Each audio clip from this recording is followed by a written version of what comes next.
Alhamdulillahi Rabbil Alamin. Ittaqillaha haitsu ma kunta wattabi'is sayyi'atal hasanata tamhuha wa khaliqin nasi bi khuluqin hasanin. Jamaah salat Jumat yang dimuliakan Allah Subhanahu wa taala, kesempatan yang berbahagia ini sebagaimana yang diamanahkan oleh pemerintah Kota Batam bahwa seluruh masjid-masjid menyampaikan judul khutbah, yaitu keutamaan taubat. Hadirin jamaah yang dimuliakan Allah Subhanahu wa taala, tidakkah kita pahami bahwa 5 kali Allah Subhanahu wa taala menyeru kita untuk beribadah kepada Allah, khususnya salat. Ini tidak lain tidak bukan untuk manusia menyadari bahwa kita ini akan segera kembali kepada Allah Subhanahu wa taala dalam keadaan yang baik. Kalau 5 kali saja Allah Subhanahu wa taala panggil, maka butuh berapa kali lagi Allah mengingatkan kita semua untuk kembali kepada Allah Subhanahu wa taala. Karena manusia tidak luput dari dosa. Al-insan mahalul khata' wan nisyan. Karena manusia memang tempatnya salah dan lupa. Maka teringat sebagaimana kata orang tua dulu, kalau kamu ingin lihat orang yang kuat, jangan lihat dia kuat mengangkat beban, tetapi lihatlah orang yang kuat itu ialah orang yang bisa menahan hawa nafsunya. Orang-orang yang baik itu bukan orang-orang yang tidak pernah berbuat salah, tetapi orang yang baik itu ketika dia berbuat salah selalu dia kembali mengiringinya dengan kebaikan. Sebagaimana pesan Nabi, wattabi'is sayyi'atal hasanata tamhuha. Sesungguhnya perbuatan baik yang mengiringi perbuatanmu yang buruk itu bisa menghapus kesalahan dan dosa-dosa yang engkau lakukan. Maka hari ini siapa yang bersih dari dosa? Jika kita mengatakan kita ini adalah bersih dari dosa, saya tidak pernah melakukan dosa, di saat itulah kita berdosa. Karena kita mengucapkan kita orang yang tidak pernah punya dosa. Itulah sebenarnya dosa yang kita lakukan. Maka sebaik-baik orang yang salah itu adalah orang yang selalu kembali kepada Allah Subhanahu wa taala, mengiringinya dengan perbuatan yang baik. Ada orang yang tak pernah pergi ke masjid, selalu berbuat keburukan, selalu berbuat kejahatan. Itu pun Allah Subhanahu wa taala menyeru, kembalilah, karena pintu taubat masih terbuka, kecuali dengan 2 hal. Apa itu? Pintu taubat akan tertutup ketika nyawa sudah ada di terongkongan, di tenggorokan kalian. Pintu taubat akan selalu terbuka kecuali matahari akan terbit dari arah barat, maka pintu itu sudah tidak lagi menerima orang-orang yang berbuat taubat. Hari ini Allah masih berikan kita kesempatan menuju ke masjid, menuju panggilan Allah. Bukan Allah ingin kita menjadi orang yang sukses, bukan kita menjadi orang yang kaya, tetapi Allah Subhanahu wa taala menginginkan kita ini selalu berbuat baik dan sampai pada ajalnya kita menjadi orang-orang yang husnul khatimah. Tidakkah malu kita dengan orang-orang yang sudah dipanggil oleh Allah? Inna lillah, kita mengucapkannya itu, sesungguhnya kita semua ini dari Allah. Wa inna ilaihi rajiun, dan sesungguhnya kita akan kembali. Mudah sekali mulut itu kita ucapkan, tapi perbuatan kita tak kunjung kita perbaiki. Na'udzubillah summa na'udzubillah.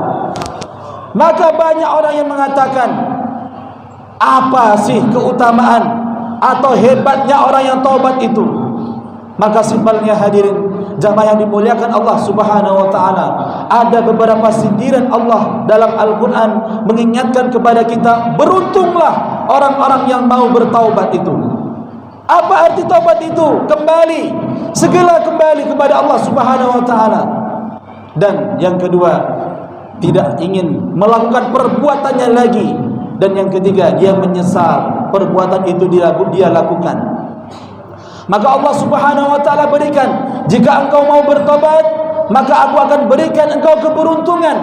Bukan hanya sekedar materi, tetapi keberuntungan yang engkau akan kelak petik di akhirat. Allah Subhanahu wa taala berfirman di Quran surah An-Nisa ayat 31-nya itu. Allah Subhanahu wa taala berfirman, "Tubu ilallahi jami'a ayyuhal mu'minun la'allakum tuflihun." Kembalilah kalian semua kepada Allah Subhanahu wa taala dengan bersama-sama kita memenuhi panggilan Allah. Bersama-sama Allah berisikan dosa itu. Ayyuhal mu'minun, hai orang-orang yang beriman, la'allakum tuflihun. Karena agar engkau meraih kesuksesan, agar engkau meraih keberuntungan dalam perjalanan hidupmu. Maka Allah Subhanahu wa taala menyindir itu. Wattaqullah, bertakwalah kalian kepada Allah Subhanahu wa taala, la'allakum tuflihun. Maka Allah Subhanahu wa taala, kepada yang di belakang, Allah Subhanahu wa taala berikan keberuntungan, Allah berikan kesuksesan dalam hidupmu. Ini janji Allah yang pertama, hadirin jamaah yang dimuliakan Allah Subhanahu wa taala. Yang kedua, Allah Subhanahu wa taala kalau kita ingin kembali, mau berduyun-duyun ke masjid, mau menghadiri majlis-majlis zikir, ada majlis taklim, kalau kita mau menghadirinya, Allah Subhanahu wa taala sematkan kepada orang-orang yang kembali itu dengan kata cinta kepada dirinya. Al-Baqarah 222, innallaha yuhibbut tawwabin wa yuhibbul mutatahhirin. Allah, sesungguhnya Allah Subhanahu wa taala mencintai orang-orang yang kembali, dan Allah mencintai orang-orang yang bersih lagi suci. Tak sekedar kita diberikan kemuliaan, Allah Subhanahu wa taala cinta terhadap kita yang mau pergi ke masjid, yang mau habis dia berbuat salah astagfirullah. Itu kita dicintai oleh Allah Subhanahu wa taala. Ada lagi hadirin jamaah yang dimuliakan Allah Subhanahu wa taala. Yang ketiga, orang-orang yang mau bertobat, Allah Subhanahu wa taala berikan keberkahan. Bagaikan keberkahan itu seperti layaknya air hujan yang turun dari langit. Allah Subhanahu wa taala berfirman di Quran surah Hud ayat 55-nya itu, ya qaum istaghfiru rabbakum, wahai kaumku, bertobatlah kalian, kembalilah, beristighfarlah kalian, meminta ampunlah kalian kepada Allah Subhanahu wa taala. Yursilis samaa 'alaikum midrara, maka Allah akan berikan kelancaran, naungan dan keberkahan seperti layaknya air hujan midrara yang sangat deras. Hadirin jamaah yang dimuliakan Allah Subhanahu wa taala, tanpa kita sadari dalam kehidupan kita, kadang-kadang masalah itu sulit karena kita selalu mencari orang lain, bukan mencari Allah. Kadang-kadang masalah itu mudah, seberat apapun kita jalani, tiba kita datang ke masjid, bertemu dengan teman, selesai kadang-kadang masalah itu, kita dapatkan solusi dari Allah Subhanahu wa taala. Tanpa kita sadari, Allah berikan solusi. Seberat apapun ujian kita, Allah la yukallifullahu nafsan illa wus'aha, tidak akan pernah kita tidak mampu untuk menjalaninya. Pasti kita untuk mampu menjalaninya. Cuma kadang-kadang kita tidak percaya diri bahwa Allah Subhanahu wa taala berikan kita ujian supaya kita lebih dewasa dan supaya kita lebih kuat. Hadirin jamaah yang dimuliakan Allah Subhanahu wa taala, yang keempat, orang-orang yang mau bertobat, yang mau kembali kepada Allah Subhanahu wa taala, maka Allah akan hapuskan, Allah akan gantikan kejelekan-kejelekannya itu dengan kebaikan.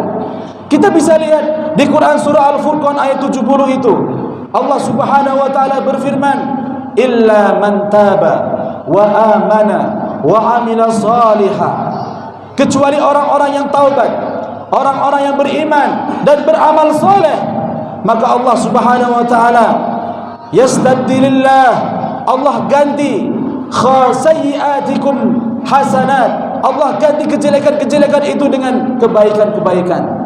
Wa kana Allahu ghafurar rahim. Kata Allah, sesungguhnya Allah Subhanahu wa taala Maha Pengampun lagi Maha Penyayang.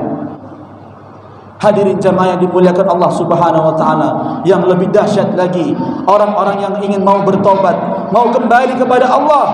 Maka kata Nabi Muhammad sallallahu alaihi wasallam, at-taibu minadz-dzamb kamal la dzambalah. Kata Nabi, orang-orang yang mau bertobat itu seperti orang yang tidak pernah punya dosa. Itu hebatnya hadirin jamaah yang dimuliakan Allah. At-taibu minadz-dzamb, orang yang taubat dari dosa-dosanya itu kamal la dzambalah, seperti orang-orang yang tidak pernah dosa. Artinya Allah Subhanahu wa taala hapuskan sehabis-habisnya. Maka untuk apa lagi kalau kita sudah mengarungi kesuksesan yang sudah banyak, mobil kita sudah ada, jabatan sudah ada, anak sudah besar-besar, maka apalagi yang mau kita bangga-banggakan di hadapan Allah? Apalagi mata sudah mulai rabun, rambut sudah mulai memutih, fisik sudah mulai lemah, itu pun masih berfoya-foya, masih tidak mau lagi kembali kepada Allah. Maka dengan cara apa lagi Allah Subhanahu wa taala mengingatkan? Maka banyak orang-orang yang su'ul khatimah. Siapa itu? Orang-orang yang di akhir hayatnya diberikan mati yang buruk karena dia tidak ingin mengambil pintu taubat yang Allah berikan. Ada salat dia abaikan, ada kotak infak dia ingkari. Itu kotak infak untuk apa? Ada orang yang meminta-minta malah justru dia ejek. Na'udzubillah summa na'udzubillah. Kekayaan yang dimilikinya itu hanya sekedar untuk membanggakan dirinya. Orang-orang yang semacam ini, dia tahu setiap hari ada malaikat maut mengintai dirinya. Sampai ada riwayat 40 kali malaikat maut mengunjungi kita. Maka Allah Subhanahu wa taala mengatakan, belum, pada saatnya mudah-mudahan hambaku ini akan kembali ke jalanku, kata Allah. Maka kita sendirilah mengingatkan kepada diri kita sendiri, jangan kita menuruti hawa nafsu kita, jangan terus kita menuruti kejahatan dan kezaliman kita. Jadilah kita orang-orang yang selalu kembali kepada Allah. Kembali saya katakan, bukan orang yang baik itu tidak pernah punya salah. Orang-orang yang baik adalah orang-orang yang selalu kembali ketika dia berbuat salah di jalan Allah Subhanahu wa taala. Barakallahu li wa lakum fil Qur'anil azim wa nafa'ani wa iyyakum bima fihi minal ayati wa dzikril hakim wa taqabbala minni wa minkum tilawatahu innahu wal ghafurur rahim.